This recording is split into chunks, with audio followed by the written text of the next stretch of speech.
The big silver ship landed on a field outside the United Nations building in New York. It was bigger than 3 football fields. People all over the world watched on TV as the door slowly opened. Captain Jack Taylor stood at the front of the human welcome team. He had fought in 3 wars and now worked as a diplomat. His hands were steady, but his heart beat fast. "Stay calm," he told his team. "We represent all humans today." The aliens that walked out were tall and blue. They had 4 arms and skin that looked wet, like they came from water.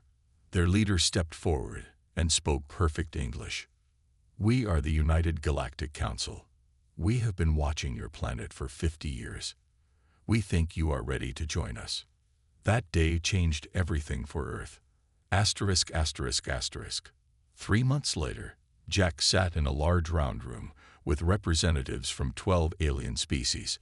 Some looked almost human. Others had too many eyes or breathed strange gases. The blue aliens, called the HFY, led the council. "Humans are welcome to join us," said Blue, the HFY leader, "but you must understand our ways." Jack learned that the galaxy was mostly peaceful, but when fights happened between planets, they didn't use big wars. Instead, each side picked one fighter. These champions would fight in a special arena. The winner's planet got what they wanted. "This saves many lives," Blue explained. "One fighter risks their life instead of millions." "What are these fights like?" Jack asked. A tall alien with red scales laughed. "Physical combat. Strength against strength. Skill against skill." Blue looked at Jack with 6 blinking eyes. "Your species is small, soft. We understand if you choose not to participate in combat resolutions." Jack thought about human history, about warriors and soldiers, about boxing and martial arts, about the Special Forces troops he had commanded. "We are peaceful," Jack said carefully. "We would prefer to use words, not fights." The aliens seemed relieved. A creature made of rocks nodded. "Wise choice. Your bodies would break easily against most species." Jack didn't correct them. He had learned in war that being underestimated was an advantage. Asterisk, asterisk, asterisk. Back on Earth, Jack met with world leaders in a secret room. "They think we're weak," he said. "They don't know our history. They don't understand what humans can do." The president leaned forward. "Should we tell them?" "No," Jack said. "Let them think what they want. If we ever need to fight, surprise will help us." "But we should prepare," said the general.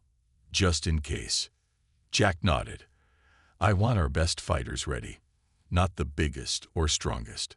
The smartest. The most skilled. People who know how to win against bigger opponents."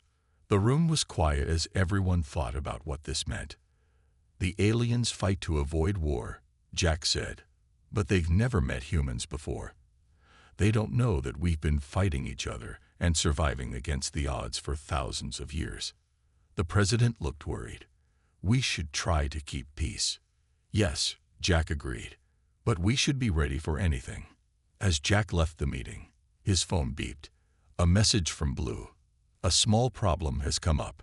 The Crawl have claimed rights to the asteroid belt in your system. They want the minerals. We need to discuss this soon." Jack stared at the message. He had a feeling that humans would need to prove themselves sooner than anyone expected. 6 months passed. Earth was now part of the United Galactic Council, but just barely. Many alien species still looked down on humans. Jack sat in a large meeting room on the UGC space station. The walls were made of a clear material that showed the stars. Across the table, 3 Crawl representatives glared at him. They were 7 feet tall with thick green scales and sharp teeth. "The asteroid belt belongs to us," said the lead Crawl, Drac. "We found it first." "The asteroids are in Earth's solar system," Jack said calmly. "They belong to humans." Blue, the HFY leader, raised 2 of his 4 hands. "We must follow protocol. This dispute will be settled through champion combat." Jack had been waiting for this moment. "We accept." The room went quiet. The aliens looked surprised. "Captain Taylor," Blue said softly, "you understand what this means. One human must fight one Krull in physical combat." Drac laughed, showing his pointed teeth. "Your champion will die, human. Krull are the strongest fighters in 3 systems." Jack smiled. "We'll see." Asterisk, asterisk, asterisk. Back on Earth, Jack met with military leaders in an underground base. "We need our best fighter," he said. "Someone smart, fast, and skilled." General Adams nodded. "I have the perfect person." The door opened, and a woman walked in. She was average height with strong arms and calm eyes. "This is Major Maria Diaz," the general said. "Special Forces, expert in 5 martial arts, undefeated in hand-to-hand combat." Maria shook Jack's hand. Her grip was strong but controlled. "Have you been briefed?" Jack asked. "Yes, sir," Maria said. "I know about the Krull. Big, strong, overconfident." Jack smiled. "You'll be fighting one named Grok. He's killed 3 other champions." Maria didn't look worried. "Size isn't everything. Neither is strength." "The rules say no weapons," Jack told her. "Just your body against his." "That's fine," Maria said. "My body is a weapon." Asterisk, asterisk, asterisk. 2 weeks later, Maria stood in the UGC combat arena. It was a large circle with high walls. Thousands of aliens from different species watched from seats above. Maria wore a simple black uniform. She looked small and fragile. On the other side of the arena, a door opened. Grok, the Krull champion, stepped out. He was over 7 feet tall with muscles that bulged under his green scales. His hands ended in claws. The crowd cheered for him. Blue floated down to the center of the arena. "This combat will decide the ownership of the Earth asteroid belt. The rules are simple. No weapons, no outside help. Fight until one side gives up or cannot continue." Grok growled and beat his chest. Maria stretched her arms and rolled her shoulders. Blue moved away. "Begin." Grok charged at Maria like a bull. The crowd roared. This would be over quickly. But Maria wasn't there when Grok reached her spot. She had moved to the side at the last second. As the big alien passed, Maria struck his knee hard. Grok stumbled. The crowd went silent. Grok turned, now angry. He swung a massive fist at Maria's head. She ducked under it and hit him 3 times in the ribs. The blows were precise, targeting nerve points. The Krull roared in pain and confusion. No one had ever moved so fast against him. For 10 minutes, the fight continued. Maria never tried to match Grok's strength. She used his weight against him, dodged his attacks, and struck at weak points. The aliens watched in shock as the small human wore down the mighty Krull. Finally, Maria swept Grok's legs, and he fell hard. Before he could get up, she had him in a hold that cut off his air. "Submit," she said calmly. Grok tapped the ground 3 times. The signal of surrender. The arena was completely silent. Then Blue's voice rang out. "The human wins. Earth keeps the asteroid belt." Jack looked around at the stunned alien faces. They were seeing humans differently now. And he wasn't sure if that was good or bad. News of Maria's victory spread across the galaxy faster than light. Within days, every alien species knew about the small humans who could defeat the mighty Krull. Jack and Maria sat in the Earth Embassy on the UGC space station. They were drinking coffee and watching alien news reports on a screen. "You're famous now," Jack said, pointing to a picture of Maria that appeared on the screen. Maria shrugged. "I just did my job." The door opened, and Blue floated in. 2 of his 4 hands held data tablets. He looked worried. "Captain Taylor, Major Diaz," he said, "we need to talk." Blue sat across from them. Many species are concerned about what happened. "Because a human won?" Jack asked. "Because a human won so easily," Blue said. "The Krull are feared warriors. but your champion defeated Grok like he was a child. Maria sipped her coffee. I studied his moves before the fight. I found his weak spots. Blue's 6 eyes blinked rapidly. That's what worries everyone. Humans don't just fight. They study. They plan. They adapt. Isn't that what all good fighters do? Jack asked. No, Blue said simply. Most species rely on natural strength or speed. The way humans fight is different, dangerous. Asterisk, asterisk, asterisk. 3 weeks later, Earth faced another challenge. The Ventari, a 4-armed species with tough skin, claimed Earth had no right to set up a base on Mars. Mars is in our system, Jack argued at the council meeting. The Ventari leader pounded the table. We want to mine Mars. You have enough planets. Blue sighed. Another dispute that needs champion combat. This time, Earth sent Tom Lee, a boxing champion with quick hands and strong defense. The Ventari sent their best fighter, a giant with arms like tree trunks. The fight lasted 12 minutes. Tom danced around the bigger alien, landing precise punches that slowly wore down his opponent. The Ventari champion couldn't touch the quick human. When it was over, Tom stood tall while the alien sat breathing hard on the ground. Earth kept Mars, and the galaxy became even more nervous about humans. Asterisk, asterisk, asterisk. This is getting out of hand, Blue said to Jack 1 month later. They were watching a replay of another human victory. This time, Alex Brown had defeated a rock-like Quarian by outlasting it in an endurance challenge. Humans have won 5 challenges in a row, Blue said. Other species are starting to talk. About what? Jack asked, though he knew the answer. Some are afraid of humans now. Others want to hire human champions. Jack raised his eyebrows. Hire? Blue nodded. 3 species have already asked if they can pay humans to fight for them in disputes. That's not allowed, is it? There's no rule against it, Blue admitted, but it would change everything. Jack thought about this. Humans becoming fighters for hire across the galaxy. It wasn't what Earth had planned when joining the UGC. What should we do? He asked. Before Blue could answer, an alarm sounded. A red light flashed on Blue's wrist device. Emergency council meeting, Blue said, his voice tense. The Crawl have challenged the HFY for control of our home moon. What does that have to do with us? Jack asked. Blue's 6 eyes looked straight at Jack. They've announced their champion. It's a human named Frank Miller. Jack felt his stomach drop. That's impossible. We have no record of any Frank Miller working with the Crawl. He says he left Earth 2 months ago. He's offering his fighting skills to the highest bidder. Jack stood up quickly. We need to stop this. It's too late, Blue said. The challenge has been accepted. And now everyone is watching to see what happens when a human fights for aliens instead of Earth. As they hurried to the council chamber, Jack knew things were about to get much more complicated. Jack rushed to the observation room. Through the large window, he could see the combat arena. It was filled with thousands of aliens from all species. In the center stood Frank Miller.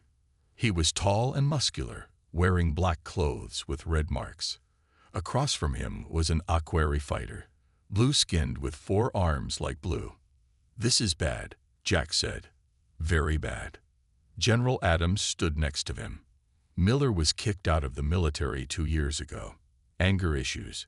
Fighting when he shouldn't. And now he's fighting for the Crawl, Jack said.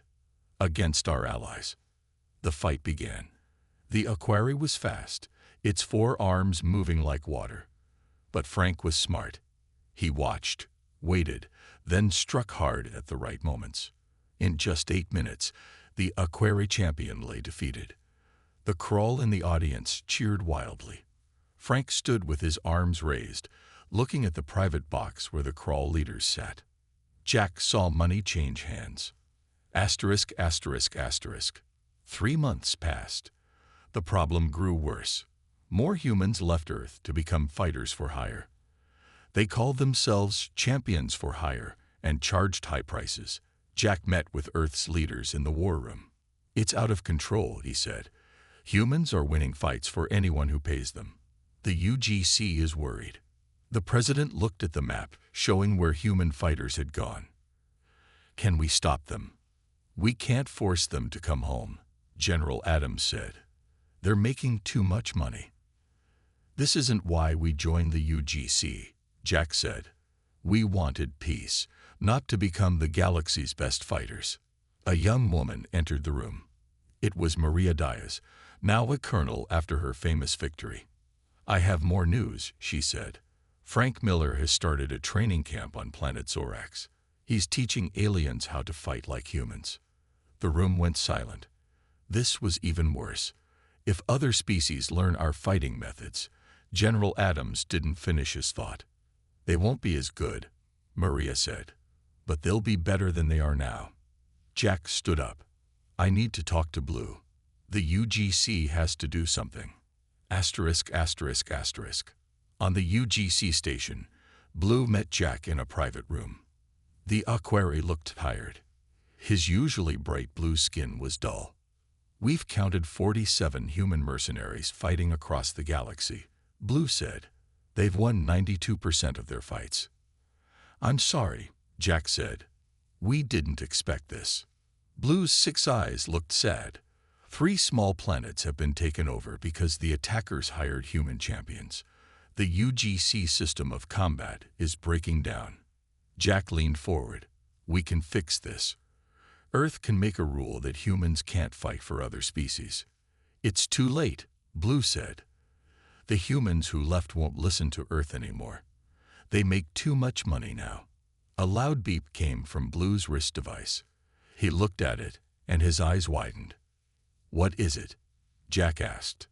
The Tellusians have just challenged the Ventari for control of the fuel mines on Rigel 4, Blue said, his voice shaking. Another fight. Yes, but this is different.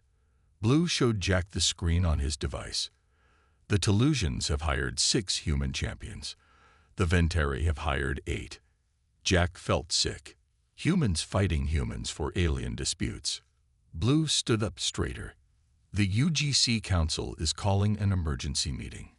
This cannot continue. What will they do? Jack asked. I don't know, Blue said, but humans have changed everything. The old system is falling apart. As they walked to the council chamber, Jack saw aliens looking at him with fear in their eyes. Humans had become the most dangerous species in the galaxy, and now they had to face the consequences. The UGC council room was packed. Representatives from all 12 founding species sat in a circle. The room buzzed with worried talk. Jack sat in Earth's spot, feeling the angry looks from many aliens. Next to him was Maria, now head of Earth's new Space Defense Force. Blue floated to the center of the room. He raised all 4 arms for silence. We face a crisis, Blue said. The system of champion combat that kept peace for 200 years is breaking down. On the big screen, images appeared of human fighters winning battles across the galaxy. Then came pictures of small planets being taken over by larger ones who had hired human champions. Humans have changed everything, said the crawl leader, Drac. They fight too well. It's not our fault we're good at fighting, Maria said. A tall, thin alien with 6 legs stood up. Before humans joined us, there was balance. Now there is chaos. Jack knew they were right. Things were getting worse every day. More humans were leaving Earth to become fighters for hire. The richest species were building armies of human champions. We need a solution, Blue said. Any ideas? A rock-like Corian rumbled. Ban humans from the UGC. Send them back to their planet. No, Jack said quickly. Earth wants to be part of the galactic community. We can help fix this. How? Several aliens asked at once. Before Jack could answer, the doors burst open. A group of soldiers rushed in, led by General Adams from Earth. Sorry to interrupt, Adams said, but we have a situation. On the screen, a new image appeared. It showed Frank Miller standing in front of 50 humans and about 200 aliens of different species. They were all dressed in black with red marks, like Frank. This was recorded on planet Zorax. Adams explained. Miller has formed what he calls the Galactic Fighting Force. They're offering their services to anyone who can pay. The council erupted in angry shouts. Blue had to wave all 4 arms for several minutes before they quieted down. What does Miller want? Blue asked. Adams pressed a button, and Frank's voice filled the room. The old ways are done, Frank said on the recording. Fighting is what humans do best. We're just selling our skills to those who need them. If you want to win your dispute, hire us. If not, prepare to lose. The recording ended. The room was silent. This is war, the Ventari leader said. Miller is creating an army. Maria stood up. Let me go after him. I can take a team of loyal humans and shut down his operation. Blue looked at the other council members. They nodded. Go, Blue said, but be careful. Miller has many fighters now. Asterisk, asterisk, asterisk.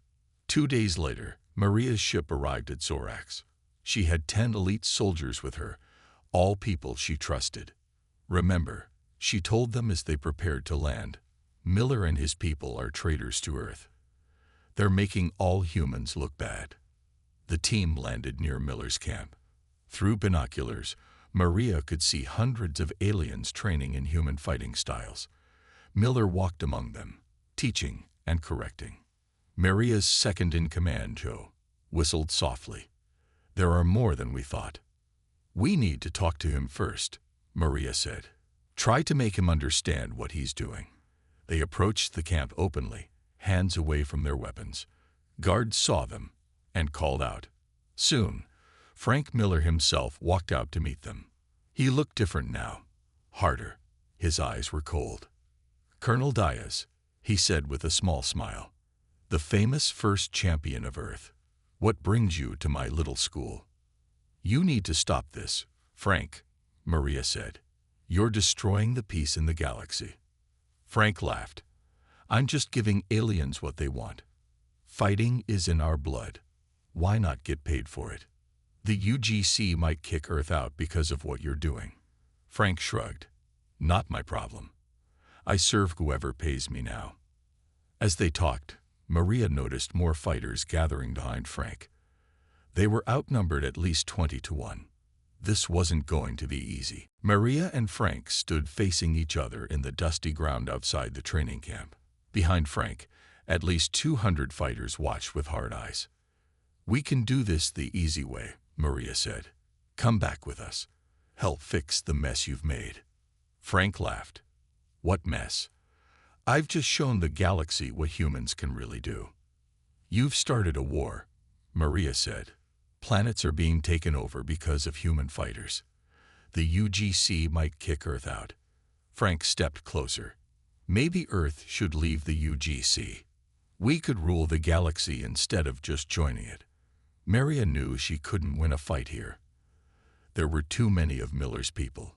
This isn't over, she said quietly. Frank smiled. It never is with humans. That's what makes us special. Asterisk, asterisk, asterisk. Back at the UGC station, Maria reported to Jack and Blue. Miller has over 200 fighters now, she said. Many alien species are learning human fighting styles. Blue's skin had turned a pale, worried shade. The council is meeting again tomorrow. They will make a final decision about humans. Jack paced the room. We need to stop Miller ourselves. Show the galaxy that Earth doesn't support what he's doing. How? Maria asked. He has too many fighters. Jack looked at Blue. What if we challenge Miller directly? One champion fight, under UGC rules. Blue thought for a moment. It could work. If Earth's champion defeats Miller, it would show that you stand against his mercenaries. Maria stood straighter. I'll fight him. Asterisk, asterisk, asterisk. The next day, the council room was even more crowded than before. Every species had sent extra representatives. The mood was tense. Blue called for order. Before we vote on the human question, Earth has a proposal. Jack stepped forward. Earth challenges Frank Miller and his mercenaries to official champion combat. If we win, all human fighters must return to Earth or face UGC punishment. Murmurs filled the room. The crawl leader, Drac, looked angry. Miller works for us now, he said. We won't let you take him.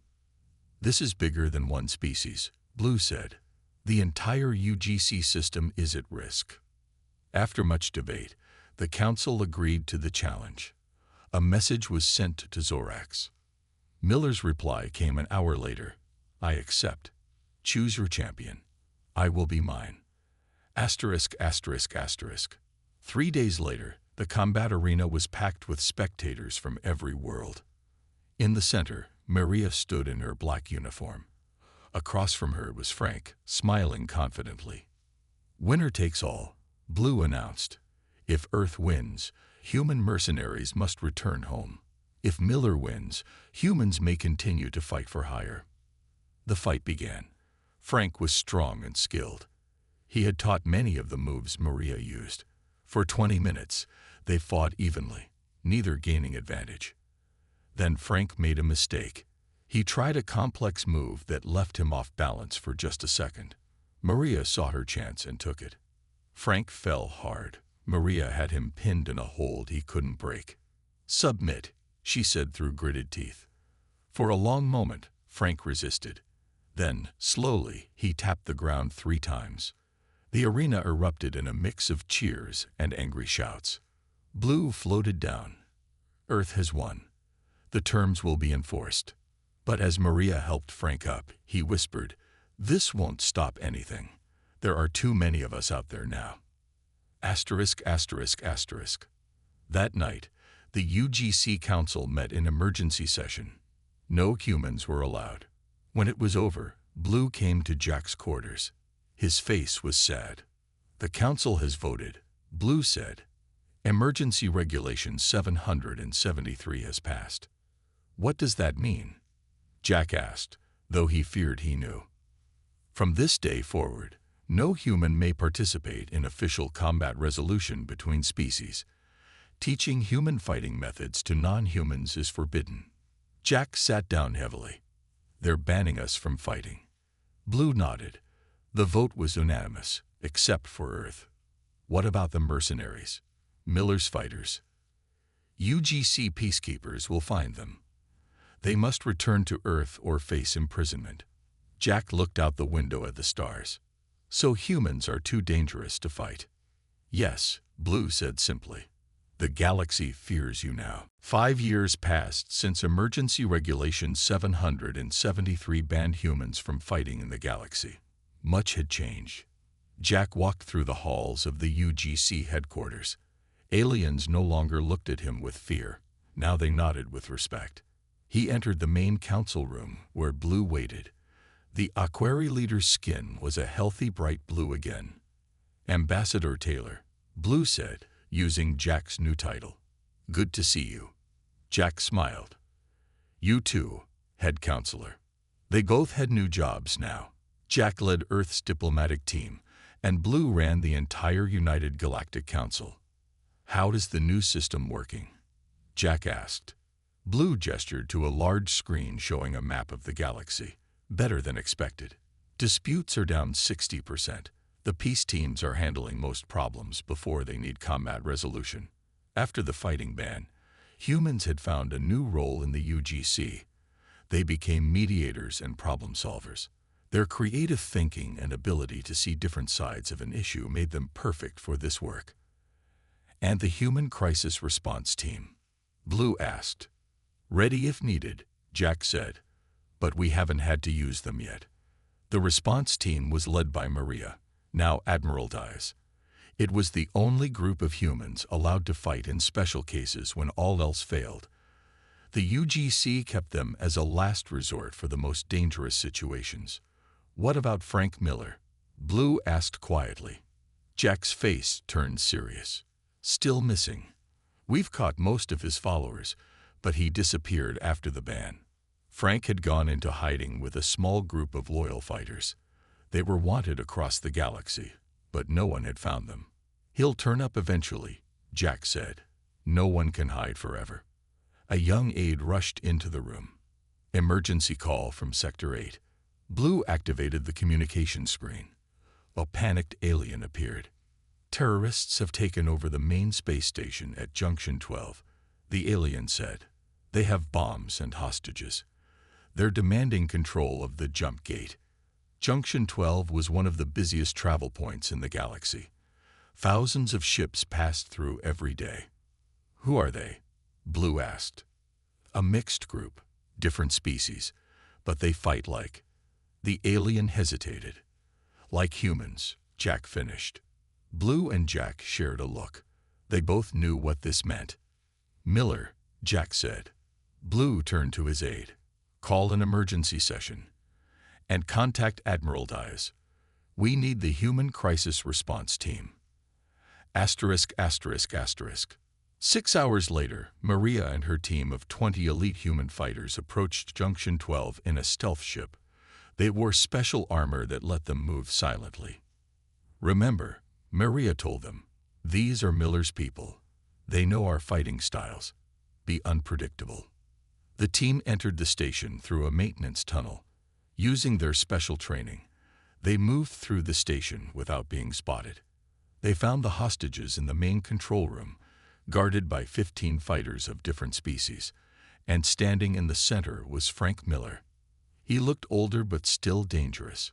He was teaching one of his alien followers a fighting move. Maria signaled her team to surround the room. Then she stepped into the doorway alone. It's over, Frank, she said. Miller turned slowly. I knew they'd send you. The famous first champion. You can't win, Maria said. Humans aren't feared anymore. We're respected for more than just fighting. Frank laughed. Fighting is what we do best. No, Maria said. Adapting is what we do best. We adapted to the van. We found a better way to help the galaxy. Frank looked at his followers, then back at Maria. For a moment, doubt crossed his face. Last chance, Maria said. Surrender now. The moment stretched out. Then Frank slowly raised his hands. Asterisk, asterisk, asterisk. 1 month later, Jack and Blue stood at the observation window looking down at Earth. Humans surprised us again, Blue said. When we banned you from fighting, we thought you might leave the UGC. Instead, we found a different way to help, Jack said. Blue's 6 eyes blinked thoughtfully. Maybe that's the most human thing of all. You don't just fight well. You adapt better than any species we've ever known. Jack smiled. That's the real human strength. As they watched Earth spinning below, both knew the galaxy was better with humans in it, even if it was against the law to let them fight.